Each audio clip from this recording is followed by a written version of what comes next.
Welcome, ZASLOW Show 2.0. It is a Tuesday, the 11th of July. Good to have you aboard. We are a Blue Wire podcast presented as always by Anidjar and Levine, accident attorneys.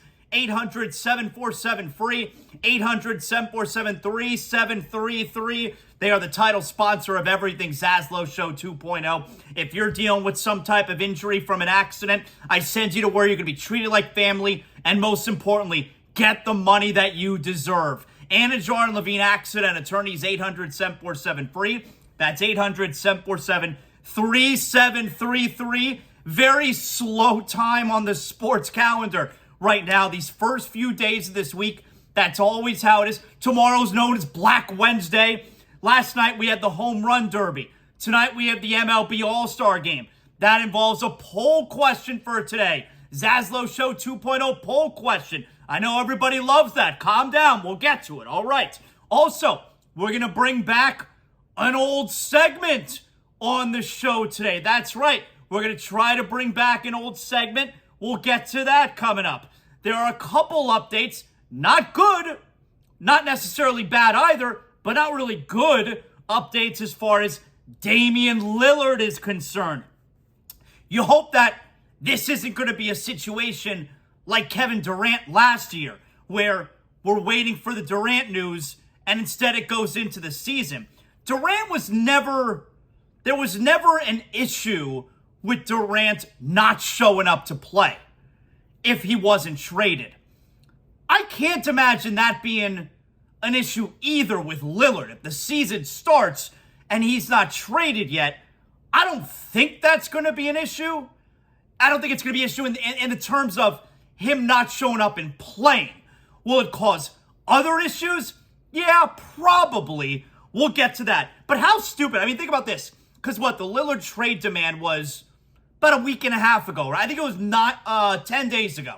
I think it was 2 Saturdays ago. And think about what you were doing that entire day, right? You find out it was late morning, right? We find out that Lillard wants a trade. Okay, cool. Then you find out he wants a trade to the Heat. And what were you thinking about it? Before I give you the answer, because I know the answer. Before I give you the answer, what were we all doing once you found out Lillard wanted to be traded? The answer?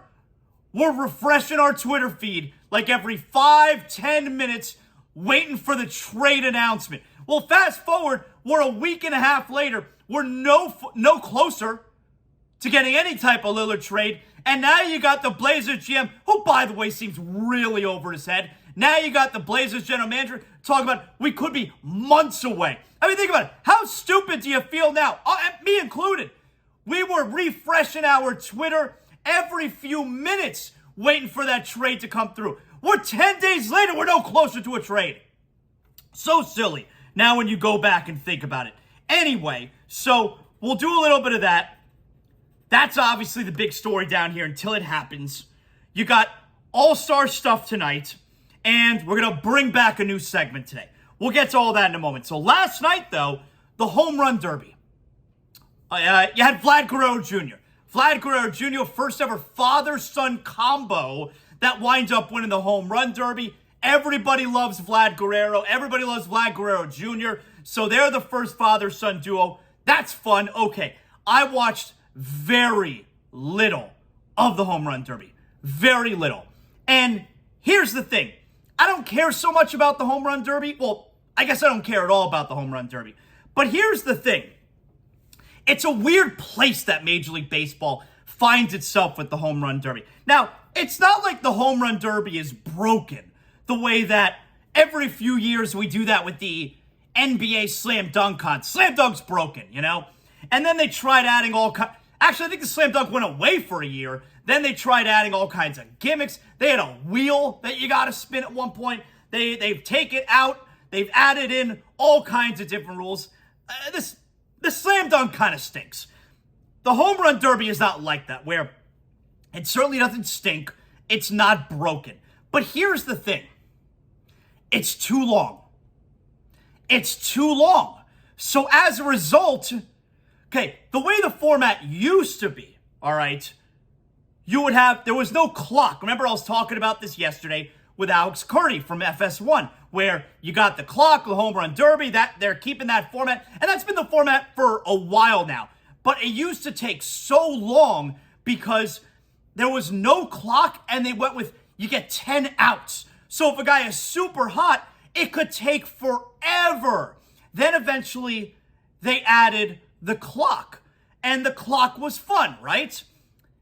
But then they changed it even further, where it used to be, so there's a clock now, however long it is, 2 minutes, 3 minutes, whatever it is.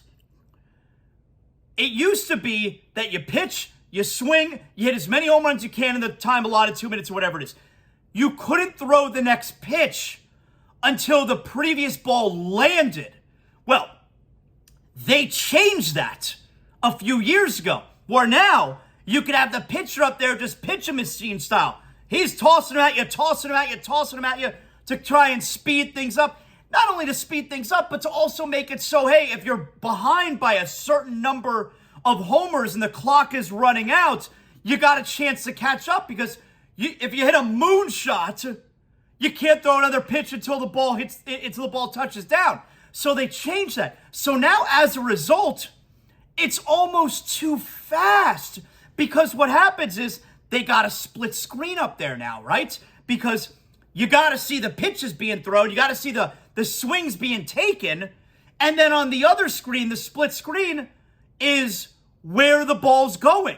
And it's all happening so fast. On the left side over here, pitch, swing. Over here, the ball's somewhere there. Pitch, swing, ball somewhere there. It's too fast, and you can't tell what's happening. The only way you can tell what's happening is you're looking at the score, which they're keeping up top there, and you can see as it ticks up and ticks up and ticks up, and you got the clock there and everything. But what it used to be was the fun with the home run derby. He takes the swing, then the camera pans over to the ball, like, oh my God, is it going to go? Is it going to go? You don't have any of that suspense anymore, because you got the pitches that keep coming and keep coming. So it's not like a singular swing where, oh my God, I think he crushed that. Oh, home run. Oh, it looks like, does that one have the distance? Oh, it just fell short. You don't get that drama anymore, because it's just pitch after pitch after pitch. And you really can't tell what's happening with the split screen and how fast it's going. Now, you had some great performances there last night. The final was Randy Arozarena, Vlad Guerrero Jr. You had homeboy, who was it, Rodriguez, who had a 41 in a round, a record, something like that, which you could never have happened before, because like I said, you'd have to wait until the ball lands before the next pitch. And now you just, throw them windmill style, you know what I'm saying? So it's not like the home run derby is broken or anything like that, but now watching on television, it's kind of hard to follow. And I can tell you, now, while this wasn't the format, you had the clock, but not the, throw as many pitches as you can format, where when I went, and I talked about this yesterday with Alex Curry. By the way, if you missed Alex Curry, she was super sweet. She was really fantastic. You can always go back and you can listen wherever you get your podcasts. Hey, make sure you like, you rate, you comment, you do all that fun stuff. That's really helpful for me. And that gets the algorithm flowing, And then I get all the monies, and then everybody's so happy for me. So go back and listen to Alex Curry yesterday. She was really sweet. Anyway, I went to the home run derby. I think it was in 16, maybe 17. And one of the most fun events I've ever been to. And I told Alex Curry, like, the memories are popping up on my Facebook today. That is one of the best things about Facebook, right? When the memories pop up, you're like, oh yeah, that was really cool. Like, the memory that popped up on my Facebook today was, and I think this was 2015, so I think it's 8 years ago. 8 years ago today, first ever ZASLOW Enjoy karaoke. We did that at Frankie's at Gulfstream Park. Massive success. That shit was fun. Romberg drank like a whole bottle of Jack. That was really fun. Great night. ZASLOW Enjoy show. And Romberg, of course, he went up there. He sang, who was it? He was awesome.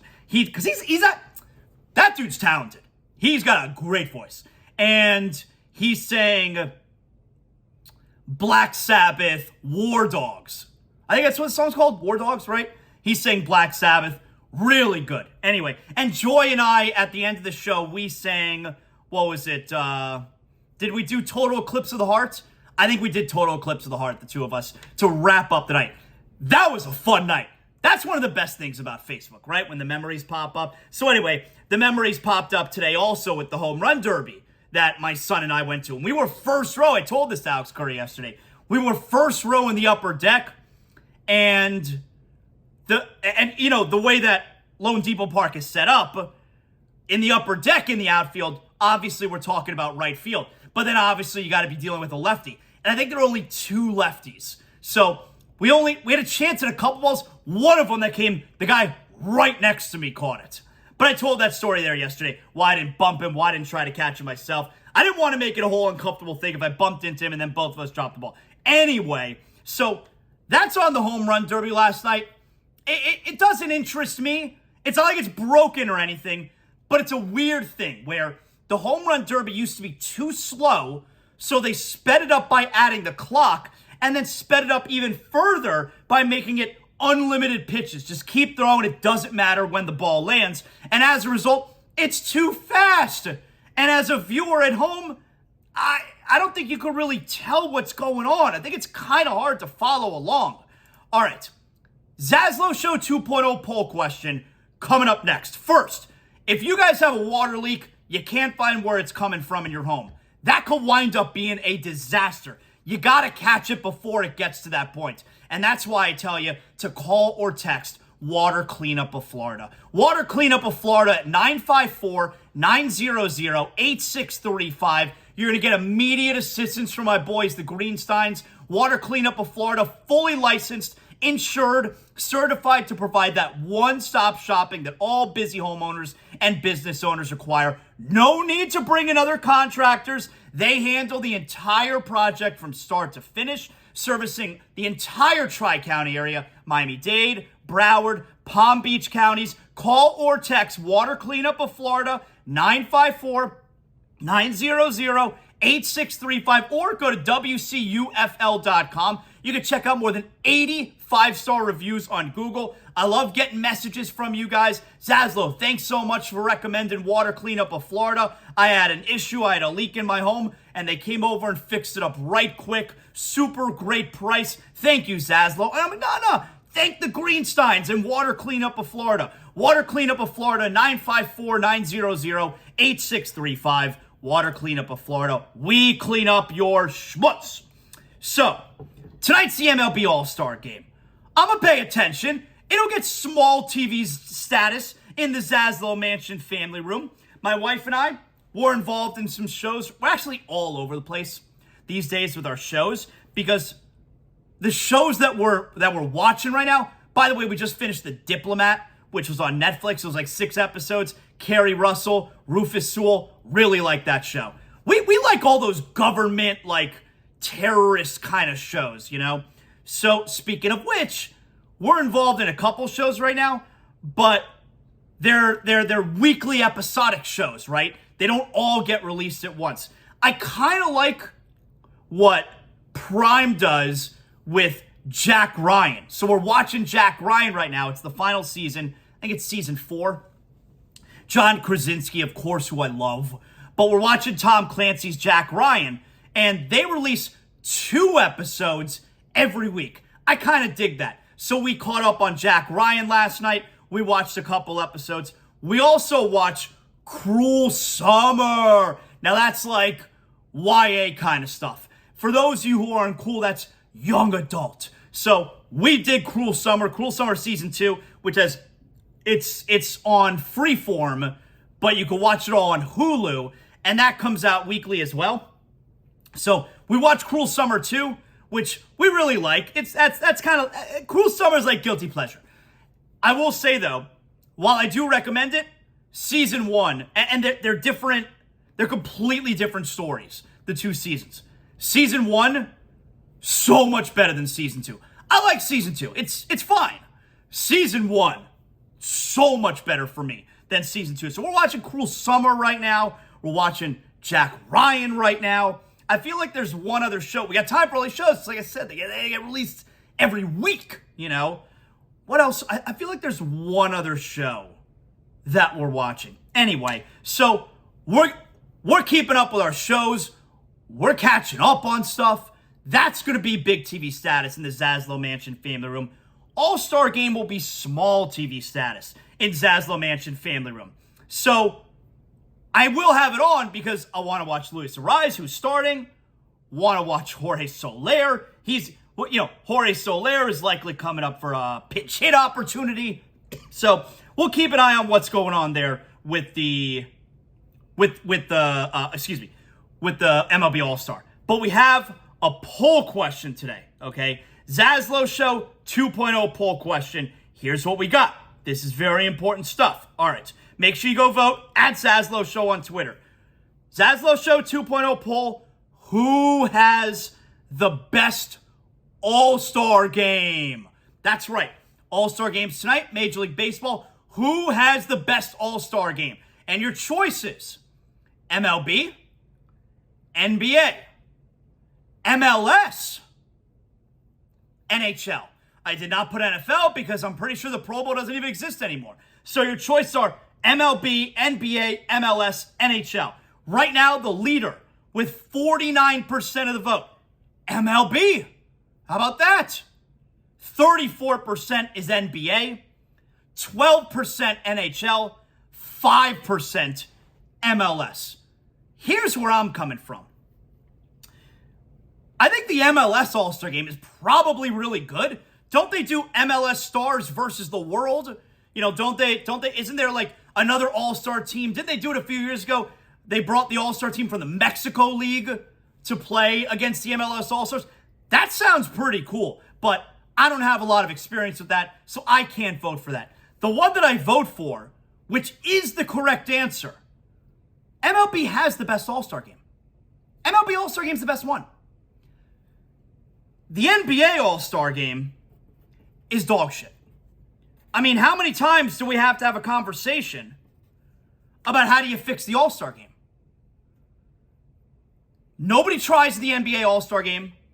It's a disgrace. And we already know the NBA player loves two things more than anything else: to complain and to not play. The NHL All-Star Game, while the guys essentially try, the NHL All-Star Game is unwatchable. And you guys know, I love the National Hockey League. I love hockey. The All-Star Game was here this year. NHL All-Star Game, unwatchable. First of all, I don't even understand the format. Number two, there's no hitting, there's no checking. If you're not going to have forecheck, if you're not going to have back check, if you're not going to hit guys, that's not hockey. That's just a pickup game, and it's bullshit. The NHL All-Star Game, unwatchable. NBA All-Star Game is embarrassing. It's insulting to the fans, and it's unwatchable. Now, that doesn't necessarily just leave the MLB All-Star Game as the best one by default. The MLB All-Star Game is the best one because it's the best one. And here's the thing. The main reason, as far as I can tell, the main reason why the MLB All-Star Game is so good is because baseball is such a hard game that if you go out there and you're not trying, you will be embarrassed. You can't go up there and half-ass it. You can't go up there and lollygag. If you do, you're going to be embarrassed on national television in front of everyone. And we actually saw this. Remember, this is like a dozen years ago. All-Star, I'll never forget it. All-Star Game was in Yankee Stadium. Dan Uggla was representing the Marlins. And he had like 3 errors in the 8th inning. And that just goes to show. And I'm sure he was trying. And when you're trying, baseball is still super hard. Imagine now if you're playing in a Major League Baseball game and you're not trying. How you're just going to be undressed. You're going to be embarrassed. So baseball is hard enough when you're trying. And that's why in this game tonight, you're going to see all the guys try. Now, that makes it the best All-Star Game. The part about the MLB All-Star Game that I don't like, I don't like there being a new pitcher every inning. Like the starting pitcher tonight, Zach Gallen is starting for the NL. I forget who it is for the AL. And by the way, Zach Gallen starting for the NL. What was Derek Jeter's best move as president of the Marlins? He sucked. What was Derek Jeter's best move as president of the Marlins? It was trading for Jazz Chisholm, right? And we like Jazz. But Derek Jeter's best move as president of the Marlins involved trading away the guy who is pitching the All-Star game tonight. Jeter sucked. I hate his guts. I really do. Nobody wants to talk about it. You know who's the only person who's not afraid to talk about it? Sampson. David Sampson's the only person who's not afraid to talk about it. Boy, he was going off last week on what a fraud Derek Jeter is. I love to hear it. So, we like Jazz Chisholm. I've already told you my stance on Jazz. I like him a lot. I think he's a nice player. But when Jazz Chisholm's your best player, which is what he'd been the last couple years, your team sucks. And guess what? The Marlins sucked. Now he's not their best player anymore. He hasn't been playing, and you look at what the Marlins are doing. But Derek Jeter, we can all agree, his best move was acquiring a nice player, Jazz Chisholm. And it required trading away one of the best pitchers every year. And the guy who was starting in the All-Star game tonight for the National League. Jeter sucked. He sucked.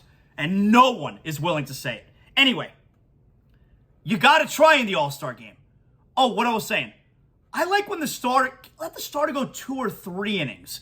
And pigeonholing everybody into the lineup, into the game. Like there was one year, I believe it was, where Jeff Conine, representing the Marlins, didn't get to play. There was another year where Conine was the MVP. But I think there was a year where Conine didn't play. Somebody for the Marlins didn't play. And that sucks. But it's all about the experience. You're there. I don't love that they have to make sure they get everybody in the game. But anyway, that's a small little stupid thing to be annoyed about. So go ahead and vote right now. Who has the best All-Star game? ZASLOW Show 2.0 poll. Very important poll question so we can make sure we continue to get about our day. That's today's poll question. MLB right now is the leader at 49%. And by the way, I'm not done with Jeter. This certainly seems to be relevant right now. Give me a second here. I'm going to tell you exactly how I'm not. He sucked. I got another little note for you on Derek Jeter and his time here with the Marlins in a moment while he goes on my television sitting next to Big Papi and Alex Rodriguez with that fake-ass smile. He sucks. I hate his guts. But first, I got to tell you guys, it's summertime, and you may be saying to yourself, Zaslow, do you know where I can get a new car? I don't know anything about cars. I don't know where the good deals are. I don't know where to go. Luckily, you're listening to your boy, 2-time championship broadcaster right now, and I'm sending you to the only car dealership I personally endorse. You know I'm about to tell you about North Fort Lauderdale Subaru, the only car dealership I personally endorse, North Fort Lauderdale Subaru. You walk in the showroom doors, and you're going to let a member of their friendly sales team navigate you in the right direction. Whatever you're looking for, Outback, Crosstrek, Forester, Ascent, WRX. You're looking for a spacious SUV for the family. Maybe you're just looking for something for your daily commute to work, something to have some fun in. Whatever it is, North Fort Lauderdale Subaru is your only stop this summer. Take the summer off with North Fort Lauderdale Subaru. Make no payments for 90 days when you purchase any North Fort Lauderdale Subaru vehicle that they have in stock. So easy. Shop NFLSubaru.com. That's so easy to remember. North Fort Lauderdale Subaru, conveniently located on North Andrews Avenue, just north of Cypress Creek Road, the building you know and the place to go. NFLSubaru.com, North Fort Lauderdale Subaru. So I happen to just see, by the way, you want to talk about, trades that Derek Jeter made, guys that Derek Jeter brought in. You remember, it was 6 or 7 years ago when Derek Jeter, he signed the Cuban kid, Victor Mesa, and he sucks. And guess what? It looks like he's about to be cut because he threw a tantrum in Jacksonville and he left the team. And don't forget that Derek Jeter spent $5 million to sign Victor Mesa. I mean, Jeter was awful, and nobody wants to tell you about it. Nobody, except for David Sampson. And I tell you a little bit, but David Sampson, he's the only one speaking truth to it. Anyway, Jeter. Sucks, man. Sucks. All right. We're going to get to the Heat stuff in a second here. But first, I'm going to bring back an old segment. That's right. How about, for the first time ever, on ZASLOW Show 2.0, what if we bring back, let's do some Twitter Jam. That's right. Today's episode of Twitter Jam. First time that we're doing it on ZASLOW Show 2.0. Okay, let's see how this works out.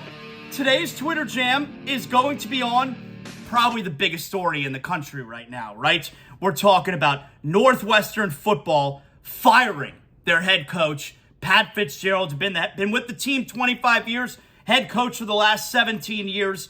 Allegations of hazing, systemic racism, really bad. We're talking about sticking objects up the culo. I mean, terrible sexual stuff involved with the hazing. So stupid. Some of these kids are such losers. Anyway, when it comes to hazing, I understand certain aspects of it, but I think certain aspects of it you wouldn't consider hazing. I'm talking about when you gotta sing in front of the whole cafeteria. I'm talking about when, you gotta dress up like a girl when you're walking to the bus. I'm talking about like you see it in Major League Baseball all the time, where the bullpen, they have to wear the Hello Kitty backpacks across the field, carrying their stuff to the bullpen. I'm talking about when you gotta carry your veteran stuff to and from the bus. I'm talking about Shaquille O'Neal or Goran Dragic telling the story that one time about how Goran, his rookie season in Phoenix, Goran was Shaq's rookie in Phoenix.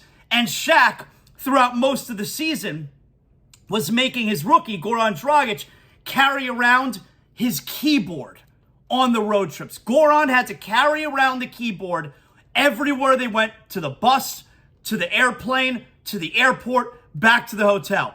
Goran was Shaq's rookie, and he had to carry Shaq's keyboard. And then one day, Goran finally said, "How come I never see you playing this keyboard?" And Shaq says, "Oh, I don't know how to play that thing." That kind of stuff. Like, I don't even think you want to call that funny story, right? I don't think you want to call that hazing, but that's the type of, hazing that I think everybody's okay with. When we're talking about sticking stuff up dudes' asses, I'm not so sure we're okay with that part of hazing. And look, I have most of my friends at the University of Florida were in, you hear about this stuff with fraternities all the time, and it still goes on. A lot of them don't allow it anymore. A lot of them, it still happens. And my friend's fraternity, I'm not going to mention the name because I don't want anyone to get in any kind of trouble, but all my friends were in the same fraternity at UF, and they told me the stuff that I didn't have to do it because, remember, I transferred to UF. They were already in the fraternity, and they told me about some of the stuff they had to do. And, yeah, really, really shitty. Not cool. And this is the type of stuff, maybe even with a little bit of violence involved, we're talking about here with Northwestern. So, after originally just suspending Pat Fitzgerald, over the summer, by the way, not even for games, I don't think, they have now fired him. And shit has hit the fan. So, today's edition of Twitter Jam, we will start out with Danny Kanell. So, Danny Kanell, former football player, FSU, CBS Sports HQ, SiriusXM Mad Dog Radio. Danny Kanell tweets out, this in response to the firing. "I hate this. Pat Fitzgerald is a good human who cared about his players deeply. He ran his program the right way and has a stellar reputation. I have never heard anyone have a bad thing to say about him. This feels wrong." Well, I would add in here, ran his program the right way. This is probably not running the right program the right way. All right, here's a little bit more from Danny Kanell. "Something feels off in this whole Pat Fitzgerald situation. Unlike a lot of my colleagues in media, I will not rush to judgment or call for his firing." Danny Kanell a lot of times has the offbeat opinion when it comes to a lot of this football stuff, like the concussions. He thinks there's a war against football going on, Anyway, all right, that's Danny Kanell's opinion. Okay, how about this tweet coming from The Carton Show? We know it's hosted by former WFAN radio personality Craig Carton. And this tweet says, Craig Carton speaks on Northwestern firing Pat Fitzgerald amid hazing scandal. Quote, I applaud Northwestern by not hiding behind him being a star former player. All right. I mean, Craig Carton, he's got a bit of a checkered past. Everybody knows that. He was in prison. But Craig Carton here, all right, he doesn't like what was going on with the Northwestern head coach. Okay. How about Pete Thamel tweeting out, college football senior writer for ESPN? Here's a statement attached from Northwestern coach Pat Fitzgerald to ESPN, which includes that he's hired a high-profile attorney to, quote, take the necessary steps to protect my rights in accordance with the law. More from Fitzgerald, quote, I was surprised when I learned that the president of Northwestern unilaterally revoked our agreement without any prior notification and subsequently terminated my employment, end quote. See, this is going to be a lawsuit now. He is still owed a lot of money, and you read that final line. Unilaterally revoked our agreement without any prior notification and subsequently terminated employment. We're talking about their agreement where they agreed he's going to be suspended. More on that coming up. This tweet now is from Omar Jimenez. He's a correspondent with CNN. Not surprisingly, this is the type of story that transcends sports. Omar Jimenez tweets out, while the investigator found no credible evidence, Coach Pat Fitzgerald knew of the hazing. Fitzgerald had, quote, the opportunity to learn what was happening because it was widespread, according to Northwestern University president Michael Schill. Yeah, it's one of those deals where if he knew about the hazing, you got to be fired. If he didn't know about the hazing, how the hell do you not know about the hazing? These college coaches, football coaches especially, they know everything that is going on with their players. This next tweet is from Front Office Sports. They're involved in the business of sports. Per Andy Staples, former Northwestern head coach Pat Fitzgerald had an estimated $42 million remaining on his contract at the time of his termination. Yeah, that's why he's got an attorney. This tweet here is from Clay Travis. Very controversial. Outkick.com. He tweets out, prediction, Pat Fitzgerald will be an assistant with Nick Saban or another big-name coach for a year or so and then get a much bigger and better job.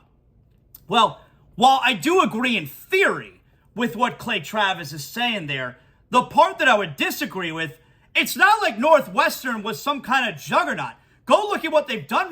Didn't they just have a one-win season? They suck. I don't know that Pat Fitzgerald necessarily merits getting a big-time job.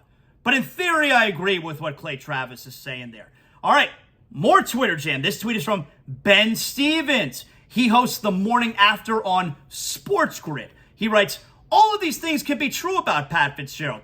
Dedicated 26 years of his life to Northwestern, most iconic figure in program history, positively impacted countless people. His program had serious, far-reaching issues, and he's responsible for those consequences. Yeah, I'd say that's about right. And finally here, the final tweet comes from Michael McCann. He's a legal expert at Sportico. And he tweets out, I've updated my legal story on Northwestern firing Pat Fitzgerald to reflect his new statement. Key point, Fitzgerald believes NU had no right to convert a suspension into a firing without new evidence or facts. Expect a big legal fight over procedure. That right there, I feel is kind of like a smoking gun. Yeah, that's probably a big problem. They decided there was an investigation. They decided on a punishment. And then, likely due to some public pressure, and the student journalists, by the way, that's right, the student journalists at Northwestern uncovered a lot. But based on the investigation that they did, they then, with no new information there, decided to, do the right thing and fired him. But the problem is that at first they decided, okay, this is what we're doing. So there you go. That right there, I think, is an excellent point made by legal expert. I mean, I don't know if he's as good a legal expert as our former co-host Amber Wilson, but that right there, legal expert Michael McCann from Sportico. And that right there is the debut edition on ZASLOW Show 2.0 of Twitter Jam. All right. I like that. I think that went okay right there. How about that? So I think we'll probably start to incorporate that on Tuesdays into ZASLOW Show 2.0.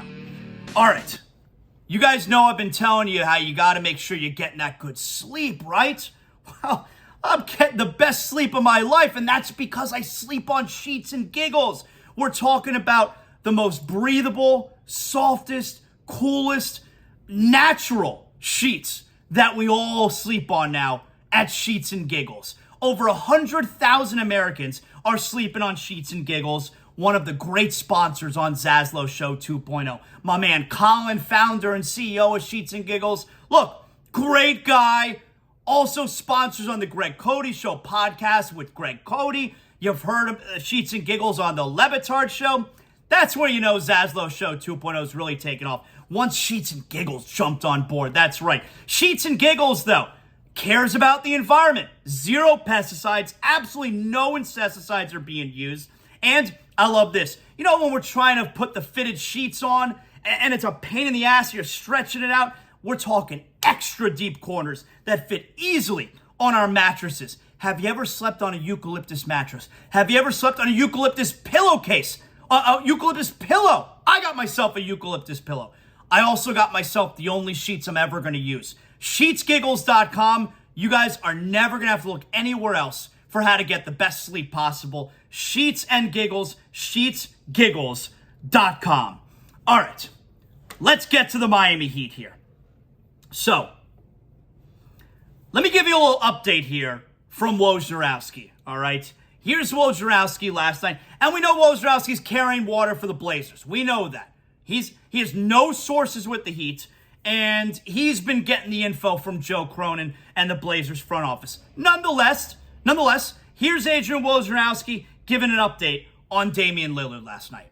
You know, these processes, listen, they're often built around having deadlines in place, a trade deadline, the NBA draft, the start of free agency. There's not a deadline in place now, really, until training camp opens in late September.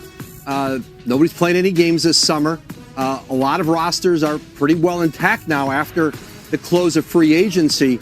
And so you don't have trade packages built around picks in an upcoming draft and all of those factors. And that leads to a very slow trade process because Miami is the team, certainly, I think, that is most motivated to trade for Damian Lillard, that is most willing, perhaps, to take on the $60 million average in his last 2 years at 35 and 36. There are other teams like, the Los Angeles Clippers who would love to be a part of this process, but, don't necessarily have the kind of assets, to really get involved. Portland doesn't love what Miami has, but it may be the best that they can get. And now it's going to be a process over perhaps this month, August, maybe into September, for Portland to try to extract as much as they can from Miami. It isn't like Miami comes to the table and says, here's everything we have for Damian Lillard. Here you go. It doesn't start that way. They're gauging what Portland has offered to them elsewhere. This is going to be a slow process. All right, so that was from Woj last night. Let's get into what we're hearing there. Joe Cronin, Blazers general manager, is in no rush to trade Damian Lillard. It feels like he's being stubborn. It feels like, all right, I already have to be the general manager who trades Damian Lillard. Luckily, because we were having a standoff where I don't want to be the one to make the first move, and I'm hoping that he does. And he did, where he requested to be traded, because both of them wanted a divorce. Lillard wanted out, but didn't want to be the bad guy. Doesn't want everyone to be mad at him.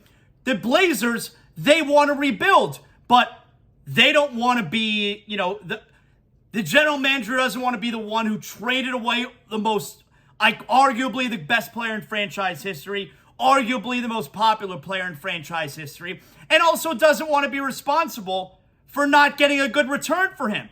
They both want a divorce, but they didn't want to be the ones to pull the trigger. So the Blazers, I'm sure, were relieved that Damian Lillard asked for a trade. But now, because it's just one team, you got the general manager in a situation where he feels like he's trapped. You put a rat in a corner, and he feels like he's been trapped. And so now he's pushing back on that. He's like, you can't tell me what to do.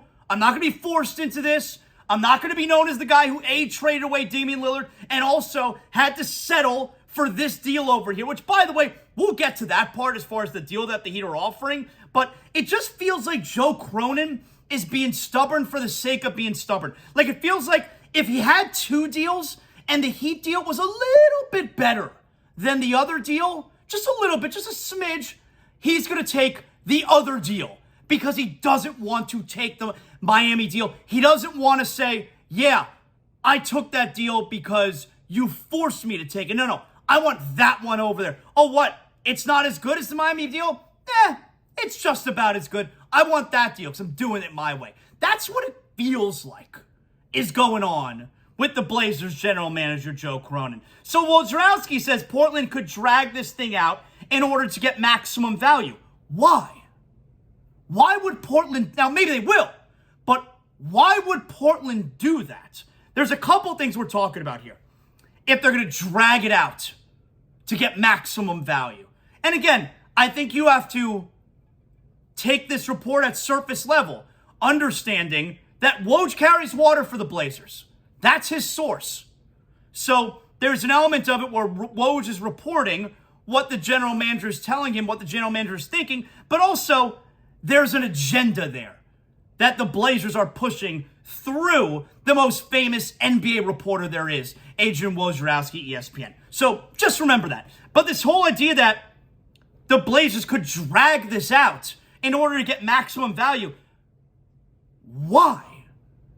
If you think that they're going to drag this out in order to get maximum value, you think the Heat are going to bid against themselves? There are no other offers out there. We know there are no other offers out there because where are the other offers? The Blazers would leak the other offers to try and up the ante from the Heat. Why would the Heat up the offer and bid against themselves? You have an experienced GM on one side and Pat Riley on the other. Pat's going to just panic and start bidding against himself? Why would the Heat do that? That's not going to happen. Pat's just going to start bidding against himself. Okay. And on top of that, not only are the Heat not going to bid against themselves, but the Heat are coming off an NBA Finals appearance. It's not like the Heat are a lottery team and it's, all right, we'll add this. We got to get this deal done. No, the Heat just came off an NBA Finals appearance. They're not a desperate team that needs to do everything and anything. Now, you may want to have a conversation about, all right, do the Heat really need to stand pat? Like, does it make sense for the Heat not to do a huge move? Does this Heat team have enough to actually win a championship? Or was this the team getting hot and it was kind of fluky? Like, that's a different conversation. But the reality is, and this is likely the way the Heat think and what they believe, is we were just in the finals. We don't need to up our offer. We don't need to do anything crazy. Obviously, we have a really good group here. You're not going to back us into any kind of corner. And, by the way, there are no other offers. This is a general manager, it seems to me, who is in over his head. That's what it feels like.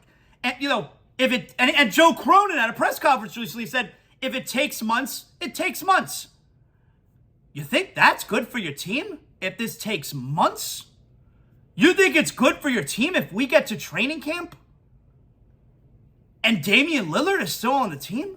Now, I don't think that there's going to be a situation where Lillard shows up like Ben Simmons with the sweatpants and the cell phone hanging out while he's begrudgingly doing drills. I don't think that Lillard's not going to show up. I don't think that's what we're talking about.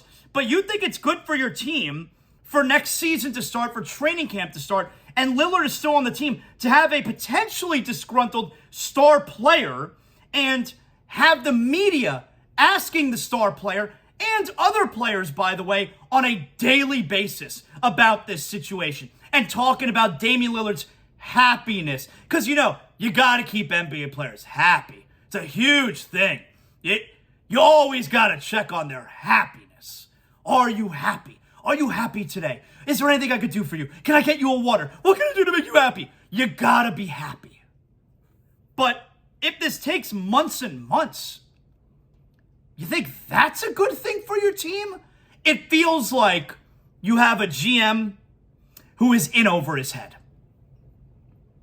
In a second here, I'm going to tell you a part of this whole negotiation or this whole process that's really bothering me.